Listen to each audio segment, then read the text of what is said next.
हो सकता है आपको धीरू भाई का ज्यादा आइडिया नहीं है, अनिल अंबानी को तो जानते हो। अनिल अंबानी ने अपनी पत्नी के पहले जन्मदिन पे 400 करोड़ का जहाज गिफ्ट किया था। 400 करोड़ का, जो आज भी समुद्र में बंधा है गुलाटी सर, उसका 12 लाख रेंट देता है वो, क्योंकि वो यादाश्त है पहले। उसमें एक ही दिन बैठी थी उसकी पत्नी, 400 करोड़ का। तो आप निराश मत होना, अपन भी अपनी पत्नी को जन्मदिन पे जहाज दे देते हैं जो 70 रुपए का बाजार में मिलता है। पत्नी बोलती है छोटा लाए, बोले घर में पानी नहीं है, इतना बड़ा समुद्र में चलता है बड़ा जहाज।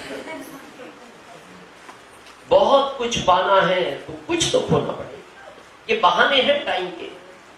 मैंने ऐसे लोगों को आरसी में एमरल्ड स्टार एमरल्ड बंदे देखा जो एयरफोर्स में है, गुलाटी सर जानते हैं। और एयरफोर्स में अंदर फोन भी अलाउ नहीं है। आप फोन से वो सोचो कितना टाइम निकाल के फोन पे ही प्लान दिखाते होंगे, उसके बाद वो एमरल्ड स्टार एमरल्ड बन गए। तो यानी चाहो तो सब है। और अभी एक विवेक बिंद्रा जी का मैंने मीटिंग सुना, मेरे को उनकी एक बात ने बहुत इफेक्ट किया। उन्होंने कहा आपको वो जिंदगी में नहीं मिलता जो चाहिए, आपको वो मिलेगा जो चाहिए ही चाहिए।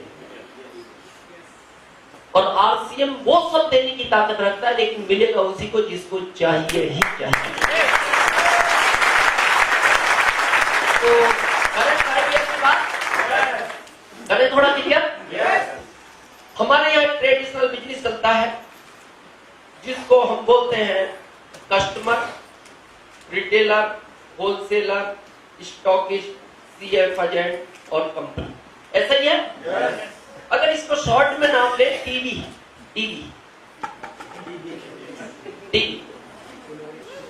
तीन तरह की टीवी होती है, तीनों टीवियों ने खत्म कर दिया लोगों।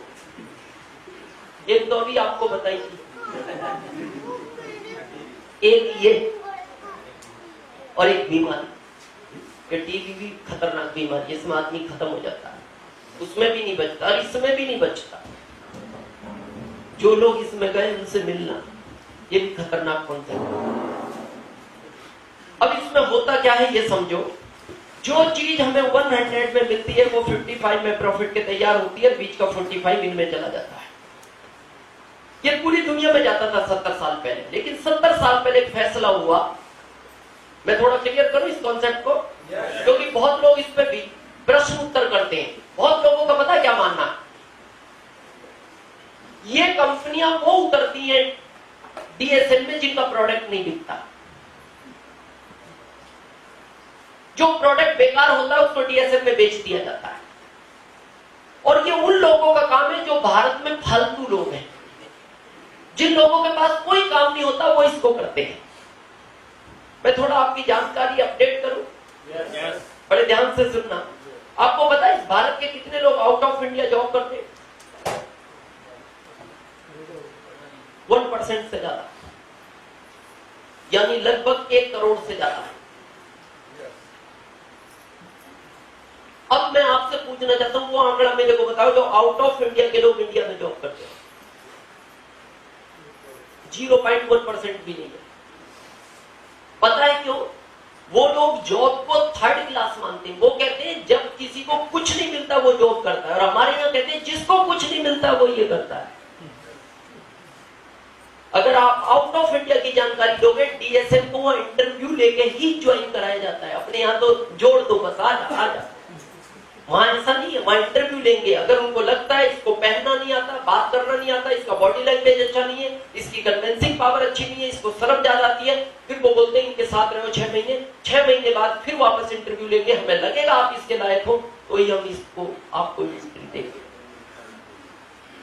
तो मैं जो आपका कॉन्सेप्ट क्लियर करना चाह रहा हूं वो ये करना चाह रहा हूं कि 70 साल पहले इस कॉन्सेप्ट में प्रॉब्लम क्या थी वो थोड़ा मैं क्लियर कर दूं, क्योंकि बहुत लोगों को इसके बारे में गलतफहमी है। आपके यहाँ मिठाइयां मिलती है? मिठाइयां अच्छा नकली पकड़ी जाती है दुकानों में हर साल? मिठाई किस चीज से बनती है? खोआ बोलते हैं मावा का, मावा से। मावा किस चीज से बनता है? दूध से। दूध किसने दिया? भैंस ने या गाय ने? मेरा ये मानना मानना है अगर वो मिठाई नकली मिलती है तो इसका मतलब इस गाय ने दूध ही नकली दिया है।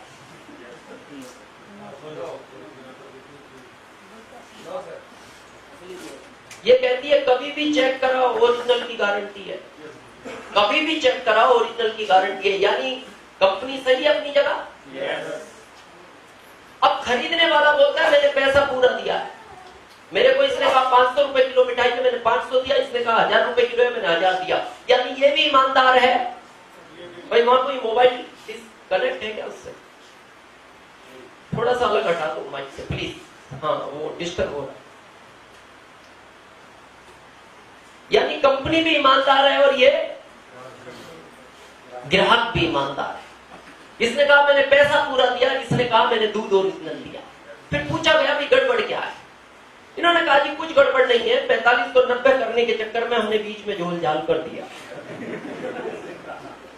तो इनको पूछा गया क्यों किया तुमने, क्या तुम्हारे अंदर इंसानियत नहीं है? अरे इसने पैसा पूरा दिया, उसके बाद ये तुम्हारी मिठाई खा के बीमार हुआ, इसको हॉस्पिटलाइज होना पड़ा, मेडिकल में पैसा लगा, घर वाले टेंशन में चले गए, क्या इंसानियत नहीं है? इसने कहा बात तो सही, नहीं करूंगा मैं ये गलत काम। ये मान गया, लेकिन ये नहीं माना। फिर इसको समझाया, ये मान गया तू मान जा। तो ये भी मान गया कुछ दिन बाद, लेकिन ये नहीं माना। जब ये नहीं माना, ये कहता ये नहीं मानते तो मैं क्या करूंगा, ये भी शुरू हो गया। कभी ये मानता कभी ये नहीं मानता। तो फैसला ये हुआ 70 साल पहले, गाय ने कहा तुम इनके चक्कर में मत पड़ो, ये समझेंगे भी नहीं। तुम तो क्या करो, मेरे से डायरेक्ट दूध लो, मावा बनाओ, हलवा बनाओ, रसगुल्ला बनाओ और खाओ। खाने के बाद अगर तुम्हें लगता है कि मेरा दूध ओरिजिनल था तो मेरी तारीफ करना।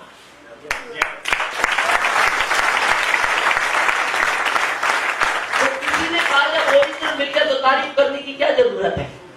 गाय ने कहा पागल, तारीफ करेगा 45 भी तेरे नहीं बांट दूंगी। तो डीएसएम का जो जन्म हुआ है वो ध्यान से समझना, ये हुआ है ओरिजिनलिटी के लिए।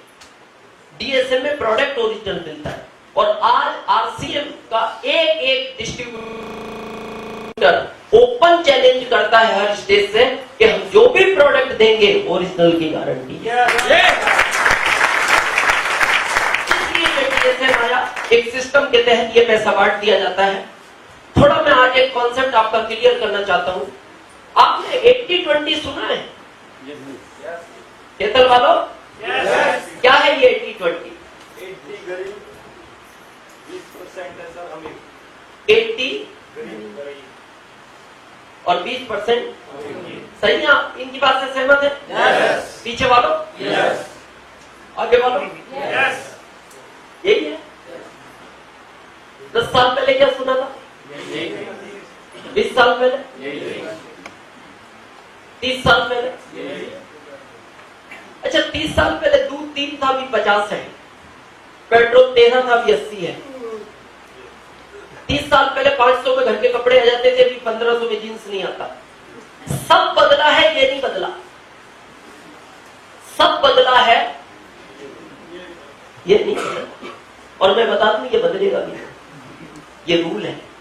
और मैं आज आप क्लियरिटी करना चाहता हूं, बड़े ध्यान से समझना। रूल क्या है? इस दुनिया का 80% पैसा 20% लोगों की जेब में है, था और रहेगा। इस दुनिया का, इंडिया का नहीं, इस दुनिया का 80% पैसा 20% लोगों की जेब में है, था, रहेगा। कितना पैसा बचा? 20%। लेने वाले कितने हैं? इस 20% पैसे के लिए ये 80% लोग झगड़ रहे थे, झगड़ रहे हैं और झगड़ते रहेंगे। ये रूल है और रूल बदलता नहीं, इसीलिए तो नहीं बदला। रूल क्या है? एक गेंद को ऊपर फेंको, कहां आएगी? क्यों आएगी नीचे? रूल है। पंजाब में ऊपर फेंको, किधर आएगी? हरियाणा में, राजस्थान में नीचे आएगी। क्यों? रूल है। एक व्यक्ति ने बिहार में मेरे को पूछा, सर गेंद ऊपर फेंकते वो नीचे ही क्यों आती है? मैंने कहा ऊपर कोई पकड़ता नहीं। अरे वो इसलिए नीचे आती है, रूल है। अब बदलना है आपको। मैं बताऊं क्या ऑप्शन है? अगर आपको लाइफ अच्छी जीनी है और पूरी लाइफ का ड्रीम पूरा करना है, एक ही ऑप्शन है, इस भीड़ में से निकलना पड़ेगा और इनमें शामिल होना पड़ेगा। चाहते हो शामिल होना? भाई ये माइक, वो यह माइक के पास नहीं, थोड़ा बाजू कम कर दे। तो मैं फार्मूला दूं? दूं? कुछ नहीं करना, इस भीड़ में से निकलो, यहां घुस जाओ। ये हो गया। 1 सेकंड लगा।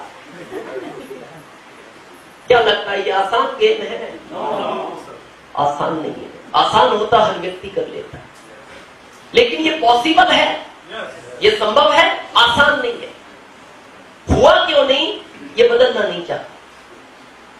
ऐसा नहीं ये लोग समझदार नहीं है, पढ़े लिखे नहीं है, ये इंटेलिजेंट लोग हैं। मैं बताऊं समस्या क्या है इनके साथ। समस्या सुनना। आप किसी जानवर को नदी या नहर में फेंको, किसी भी जानवर को, कुत्ता, खरगोश, बिल्ली, चीता, आपने डाल दिया उसको नहर में, पता क्या करेगा? बाहर निकलेगा, और बाहर निकलने के बाद पता उसका कहने का मतलब क्या है? उसका मैसेज सुनना, क्या बिगाड़ लिया तुमने मेरा।